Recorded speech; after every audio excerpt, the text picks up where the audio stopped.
Anak gadis tak kunjung pulang, orang tua lapor, ternyata dijual muncikari.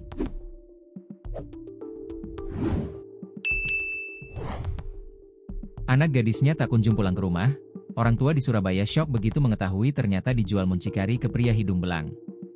Lantaran khawatir, orang tua DKP melaporkan anaknya yang tak pulang ke rumah. Mendapati laporan itu, polisi langsung bergerak melakukan penyelidikan.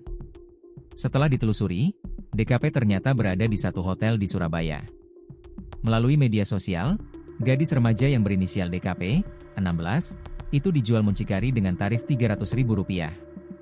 Tak sendiri, polisi mengamankan DKP bersama 2 orang lagi, yakni ABZ, 22, dan 1 orang lainnya. Dari penangkapan tersebut terungkap, ternyata ABZ merupakan sosok yang menjual DKP melalui media sosial dengan tarif Rp300.000 sekali kencan. Dari penjualan itu, ABZ mendapatkan keuntungan Rp100.000 per pelanggan. Dikutip dari Tribun Jatim.com, Wakil Kasat Reskrim Polrestabes Surabaya Kompol Rahmat Aji Prabowo membenarkan bahwa penangkapan pelaku bermula dari laporan orang tua korban yang menyebut anaknya tidak pulang. Kemudian, kata Rahmat, pihaknya juga mendapatkan informasi adanya praktik prostitusi anak di bawah umur di sebuah hotel yang berada di Jalan Kayon, Kecamatan Genteng, Surabaya. Terkait dengan kronologis penggerbekan, dilaksanakan oleh unit Resmob dengan unit PPA di satu hotel di Surabaya, Sabtu, 3 Agustus 2025, kata Rahmat, Selasa, 5 Agustus 2025, seperti dilansir dari Kompas.com. Akhirnya, aparat kepolisian menemukan korban, DKP, 16, berada di satu kamar hotel tersebut. Selain itu, petugas juga menangkap pelaku yang diduga menjualnya, ABZ, 22.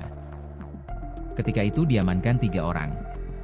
Saat kita melaksanakan penyelidikan dalam penyelidikan, 1 orang kita tetapkan sebagai tersangka, kemudian yang 2 orang berstatus sebagai saksi, ucapnya. Rahmat menyebut, ketika diinterogasi tersangka mengaku menjual korban melalui media sosial. Selanjutnya, dia mengambil keuntungan sebesar Rp100.000 per pelanggan. Korban mendapat keuntungan dan dibagi dengan tersangka. Dari hasil penjualan, korban mendapatkan Rp300.000, dibagi Rp100.000 untuk tersangka dan Rp200.000 untuk korban, ujarnya. Saat ini, kata Rahmat, pihaknya masih melakukan pendalaman lebih lanjut perihal kasus dugaan prostitusi anak tersebut.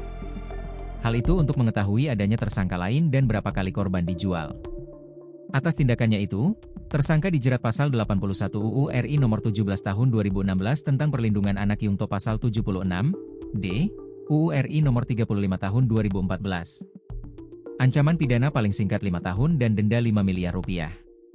Kemudian juga dijerat dengan pasal 2 dan pasal 17 Undang-Undang Republik Indonesia nomor 21 tahun 2007, tentang pemberantasan tindak pidana perdagangan orang, katanya.